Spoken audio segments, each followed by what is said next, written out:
Kembali kita ingatkan sejarah kolonialisasi. Mengapa dilakukan? Jawabannya hanya satu, Lebensraum. Ini hanya istilah dari bahasa Jerman dan bangsa Jerman di periode 1890 hingga 1940 yang mencerminkan sejarah kolonialisasi sejak zaman Macedonia, Romawi, hingga kolonialisasi Eropa ke seluruh dunia. Semuanya sama, Lebensraum. Lebensraum terjemahannya adalah living space atau wilayah hidup, tempat tinggal, dan segala kebutuhannya. Kita meneok nation interest banyak negara dunia saat ini. Misalnya Tiongkok. Untuk menghidupi 1,4 miliar penduduknya, Tiongkok harus melakukan kolonialisasi. Namun Tiongkok menggunakan kolonialisasi 5.0. 5.0 kalau pakai terminologi di Akademi Militer, yaitu menggunakan economic approach dan soft power. Tidak mencaplok ala militer, namun mengambil kemanfaatan sumber daya sebuah negara. Amerika juga sama, mengkolonialisasi bangsa dan negara lain demi menghidupi 350 juta penduduknya. Misalnya di Jazirah Arab, dikuasainya di negara-negara Asia Barat lainnya dan semua wilayah yang memiliki unsur fosil oil seperti di negara Myanmar, Indonesia, Venezuela, Nigeria, mana saja yang ada fosil oil,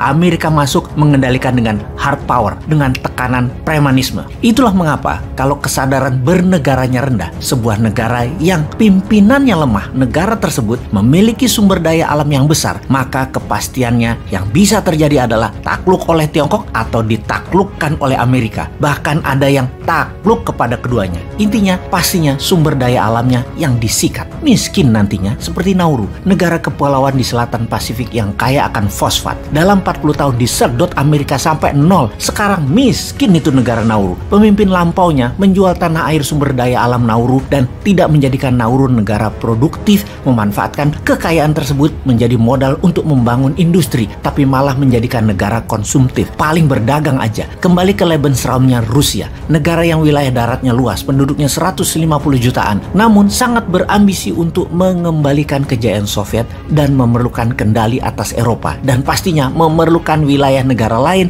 yang dipimpin oleh pemimpin lemah di mana wilayahnya kaya sumber daya alam. Kembali ke sejarah dunia di mana perang adalah tindakan perampokan kekayaan suatu negara. Irak menyerbu Kuwait ketika perang Teluk, itu mengambil kekayaan Kuwait, di bank Kuwait, emas Kuwait, semua disikat.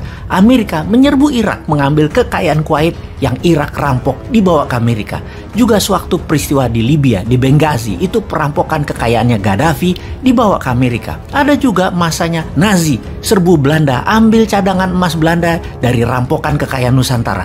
Lalu di tahun 1945 Amerika ambil emas rampokan Nazi asal Belanda tersebut ke Amerika. Intinya semuanya adalah bajingan, kampret, dan semuanya jahat. Inilah mengapa Ukraina penting. Ukraina mau masuk NATO, dan negara NATO, Inggris dan Amerika horny banget ambil kendali negara Ukraina yang kaya sumber daya alamnya. Makanya Rusia berang, Ukraina mau masuk NATO tersebut. Mending dianeksasi sekalian karena bagian dari impian lama Putin. Rusia adalah Soviet baru.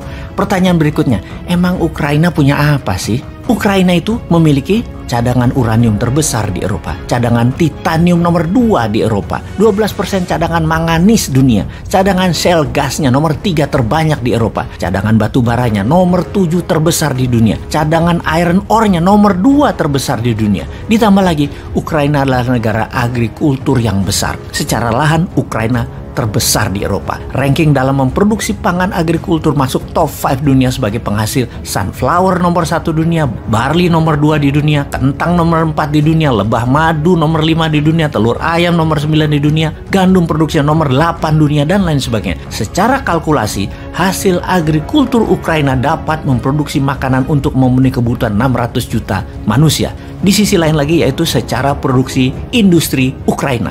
Nomor 3 dunia produksi dan pengekspor besi.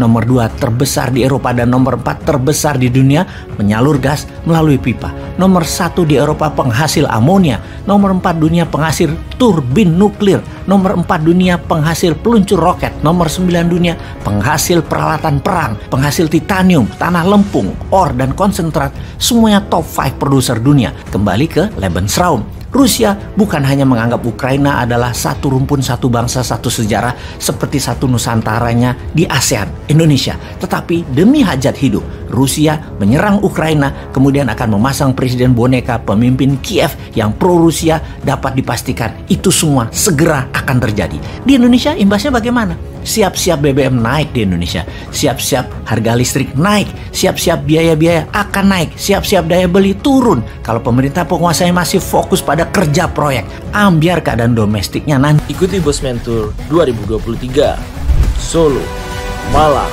Tangerang, Road to Billionaire. Selamat bergabung.